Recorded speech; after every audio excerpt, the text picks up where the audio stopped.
বিরিয়ানি খেতে কার না ভালো লাগে, সবারই ভালো লাগে। আর সেই জন্য আজকে বর্ষাকালে আমাদের বাড়িতে হয়েছিল বিরিয়ানি। তো সেই জন্য এক কড়াই কষা কষা মাংস প্রথমেই হয়েছিল, আর তারপরেই জবরদস্ত করে ফুড কালার তৈরি করে আয়োজন করা হয়। আর এদিকে ভাত কিন্তু প্রায় রেডি, আর তারপরেই কিছু মশলাপাতি ছিল, মানে যেগুলো কেওড়া জল, গন্ধ।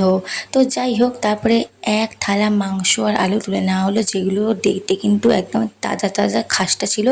আর তারপরে মাংস আর আলুগুলো নিয়ে কিন্তু বিরিয়ানি দিয়ে একদম রেডি হয়ে গেছে। আর তোমরা দেখো, এক হাঁড়ি বিরিয়ানি, মানে বিরিয়ানিটা দেখতে যেমনই সুন্দর ছিল, খেতে কিন্তু ততটাই সুন্দর ছিল। সাথে যদি কষা কষা মাংস আর স্যালাড থাকে, মানে তখন তো পুরো জমে ক্ষীর হয়ে যায়, তাই না? তো যাই হোক, পুরো এক কড়াই মাংস আর বিরিয়ানি হাঁড়ি নিয়ে বসে পড়লাম আমি খাবার খেতে।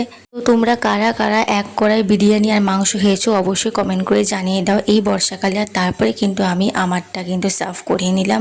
দুটো বড় বড় খাস্তা খাস্তা লেগ পিস, এক বাটি কষা মাংস আর লাল লাল ঝাল ঝাল লঙ্কা নিয়ে বসে পড়লাম বিরিয়ানি খেতে।